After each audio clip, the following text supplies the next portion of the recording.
Hello friends. உலகின் மிக நீளமான கடற்கரை எந்த நாட்டில் உள்ளது என்று தெரியுமா? வாங்க இதை பற்றி பார்க்கலாம். பொதுவாக அனைவருக்கும் கடற்கரை என்றால் மிகவும் பிடிக்கும். குடும்பத்துடன் நேரத்தை செலவிடவும், தனியாக நேரத்தை கழிக்க விரும்புபவர்களுக்கு அல்லது அமைதியை தேடுபவர்களுக்கு கடற்கரை ஒரு நல்ல தேர்வாக இருக்கிறது. ஆனால் உலகின் மிக நீளமான கடற்கரை எது என்று நீங்கள் எப்பொழுதாவது யோசிச்சிருக்கிறீங்களா?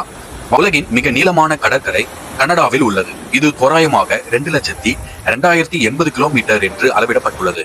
கனடா வட அமெரிக்காவின் மிக பெரிய நாடு என்பது குறிப்பிடத்தக்கது. மேலும் கனடாவின் கடற்கரை ஒரு அடையாளமாக மட்டுமல்லாமல் அதன் வணிகத்தையும் சுற்றுலாவையும் மேம்படுத்துவதில் முக்கிய பங்கு வகிக்கிறது. நாட்டின் பெரும்பகுதி ஆர்டிக் வட்டத்துக்கு அருகில் அமைந்துள்ளது. இது பனிக்கட்டி கடல்கள், ஏரிகள் மற்றும் தீவுகளால் சூழப்பட்டுள்ளது. கனடா நாட்டை சுற்றி 3 பெருங்கடல்கள் அமைந்துள்ளது. கிழக்கில் அட்லாண்டிக் பெருங்கடல், மேற்கில் பசிபிக் பெருங்கடல் மற்றும் வடக்கில் ஆர்டிக் பெருங்கடல் ஆகியவை எல்லைகளாக உள்ளது. கடற்கரையின் நீளம் மிக அதிகமாக இருப்பதால் ஒருவர் ஒவ்வொரு நாளும் 30 கிலோமீட்டர் நடந்தால் முழு கடற்கரையும் கடக்க ஒருவருக்கு 18 ஆண்டுகளுக்கு மேல் ஆகும் என்று மதிப்பிடப்படுகிறது. மேலும் இது பல விதமான நிலப்பரப்புகள் மற்றும் சுற்றுச்சூழல் அமைப்புகளை கொண்டுள்ளது. இது ஆயிரக்கணக்கான தீவுகளையும் தொலை தூர சிற்றாறுகளையும் உள்ளடக்கியுள்ளது. அவை வனவிலங்குகள் மற்றும் இயற்கை அழகால் அதை பலப்படுத்துகின்றன.